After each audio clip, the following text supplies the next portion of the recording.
అంటే ఎవరు నిరంతర శివోపాసన చేస్తూ శివమంత్ర జపం చేస్తూ ఉంటారో వారి శరీరం శాంభవ తేజస్సుతో ప్రకాశిస్తుంది.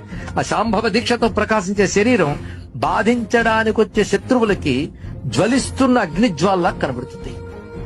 శివభక్తుడు కనబడగానే దేవతలందరూ చూసి ఏం చేస్తారంటే అతడు శాంభవ తేజస్సు చూసి నమస్కారం చేస్తారట. అందులో దేవతల్లో ఒకడు యముడు దక్షిణ వైపు ఉంటాడు. వాడు మాత్రం ఒక నమస్కారం చేసి గుండెలో పట్టుకుంటాడు కష్టం. అంటే కొట్టిన దెబ్బ గుర్తొస్తుంది దానికి. ఇక్కడ ఒక్కసారి శివ నీ వాడని అంటే వాడు ఇంకా ఎప్పుడు వాడు కాడు. ఇది తెలుసుకోవాల్సింది. త్వమస్మాకం, నేను నీవాడిని నువ్వు నావాడివి. ఇది ఒకటే మంత్రం అండి. మన శివుడి వాళ్ళం, శివుడు మనవాడు. అది అన్నాక ఇంకా లోకంతో భయమే ఉందండి. కానీ అన్నిటికంటే గొప్ప తెలివి ఏంటంటే ఈశ్వరుణ్ణి ఆశ్రయించాలన్న బుద్ధి ఒక్కటుంటే సర్వశాస్త్ర సారములు తెలిసినట్లే. కనుక మన పిల్లలకి భగవంతుడిని ఆశ్రయించే లక్షణం ఉందా లేదా అని తెలిస్తే తల్లిదండ్రులు ఆగి బతికి వచ్చండి. ఇంకా వాడి బతుకు పరమేశ్వరుడు చూసుకుంటాడు.